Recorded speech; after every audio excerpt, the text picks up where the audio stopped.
Hello everyone, welcome back to our channel wrestling with RV. Guys, आज WWE SmackDown का एक और show and होता हुआ दिखाई दिया।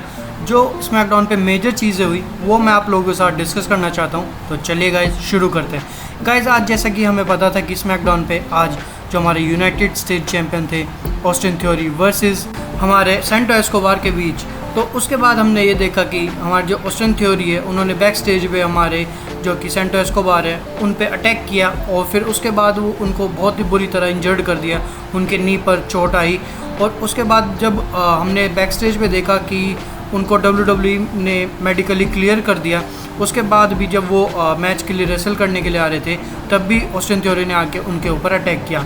फिर जब हमें पता लगा कि अब जो हमारे सेंटो एस्कोबार हैं वो कम्पीट करते हुए नज़र नहीं आएंगे, उसके बाद हमारे जो एडम पियर्स हैं उन्होंने मैच ऑफिशियल किया जो कि था Rey Mysterio versus Austin theory United state championship के लिए।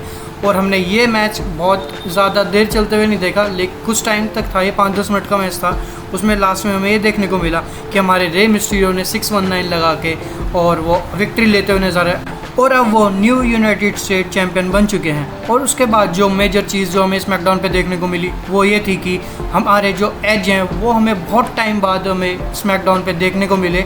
और उसके बाद हमने देखा कि वो अपनी स्टोरी सुना रहे होते हैं और उस बीच हमें ये देखने को मिला कि हमारे जो एज है वो शेमस के साथ नेक्स्ट वीक के लिए एक मैच रेसल करना चाहते हैं जो कि टोरंटो में ही होगा, उनके होम टाउन में। अब ये ऑफिशियल हो गया, Sheamus versus Edge next week Toronto में एज के होम टाउन में मैच होना है। तो चलिएगा, जो हमारा जो मेन अट्रैक्शन थी, जो मेन जो इवेंट था वो था हमारा रोमन रेंस का सेगमेंट। जैसा कि हमने देखा कि रोमन रेंस अब अपीयर होते हुए नज़र आते हैं, फिर वो जिमी ऊसो को बुला रहे होते हैं और उसके बाद हमने देखा कि जिमी ऊसो पीछे से अपीयर कर रहे होते हैं। और उसके बाद जब रोमन रेंस बोलते हैं कि तुम्हें क्या चाहिए, मैं वो सारी चीज़ देने को तैयार हूँ, तुम मुझसे मांगो। तो उसके बाद जिमी ऊसो बोलते हैं कि मुझे कुछ भी नहीं चाहिए, मैंने जो किया वो अपने भाई के लिए किया।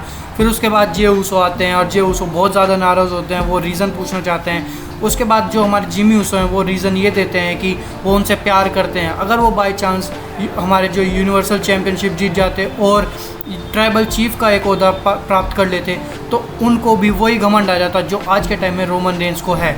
तो वो ये नहीं चाहते थे कि वो हमारे जो जिमी ऊसो और जे ऊसो एक दूसरे से अलग हो जाएं। उसके बाद जिमी ऊसो रिंग से बाहर चले जाते हैं और हमें देखने को मिलता है कि फिर वहाँ रोमन रेंस उनको टीज कर रहे होते हैं, हंस रहे होते हैं जिमी ऊसो और जे ऊसो के ऊपर, उनको स्टूपिड बोलते हैं जे ऊसो को। और उसके बाद बोलते हैं कि मुझे एक्नॉलेज करो। उसके बाद जो हमारे जे ऊसो हैं गुस्से में हो रहे होते हैं और उसके बाद रोमन रेंस को स्पीयर और सुपर किक मारते हैं और वहाँ से रिंग से बाहर निकलते ही वो जिमी ऊसो को कॉल आउट करते हैं और वो जिमी ऊसो वापसी आते हैं उनको हक करने के लिए। तभी हमारे जे ऊसो सुपर किक मारते हैं और कैमरे में लास्ट में देख के जाते हुए वो बोलते हैं कि मैं क्विट करता हूँ ब्लड लाइन को, मैं क्विट करता हूँ स्मैकडाउन को, मैं क्विट करता हूँ WWE को।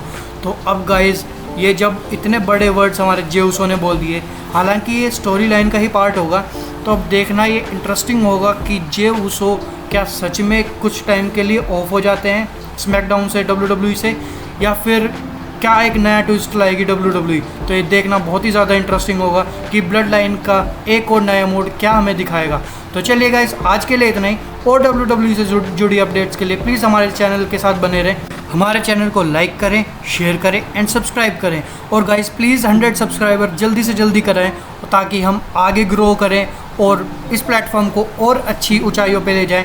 तो गाइस प्लीज़ हमारे चैनल को सपोर्ट करें, हमारे चैनल को लाइक करें, शेयर करें एंड सब्सक्राइब करें। Thank you everyone.